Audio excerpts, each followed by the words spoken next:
असे क्रीमी आणि garlicky butter garlic eggs कसे बनवायचे सांगू का? तर त्यासाठी अशी 4 अंडी मी फोडून घेतली आहेत. त्यात मीठ आणि ब्लॅक पेपर घातलं आहे. व्यवस्थित फेटून घेतलं आहे, जे काही असं दिसतं. त्यानंतर एका पॅनमध्ये बटर टाकून त्याला व्यवस्थित मेल्ट करून घ्यायचं आहे. बटर मेल्ट झालं की त्याच्यामध्ये घातलं आहे चॉप गार्लिक.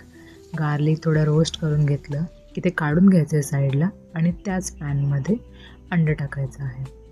असं एजपासून सेंटरपर्यंत चमचा फिरवायचा आहे, जेणेकरून एक छान चंकी पीसेस ऑफ एग्स होतील, जे आपल्याला तसेच हवे आहेत.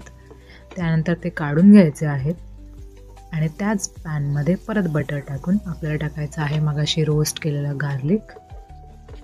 थोडंसं 1 मिनिट परतून घेतला की त्यामध्ये टाकायचं आहे चिली फ्लेक्स आणि तेही 1 ते 2 मिनिट परतून घ्यायचं आहे.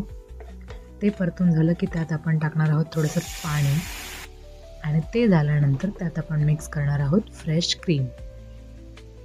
फ्रेश क्रीम टाकल्यावरती 1 ते 2 मिनिट व्यवस्थित मिक्स करून घ्यायचं आहे आणि शेवटी आपण ह्यात टाकणार आहोत आपले एग्सचे जे चंकी पीसेस आहेत ते. व्यवस्थित मिक्स करून घ्यायचं आहे आणि तयार आहे आपला बटर गार्लिक एग्स, जे तुम्ही ब्रेडसोबत एन्जॉय करू शकता.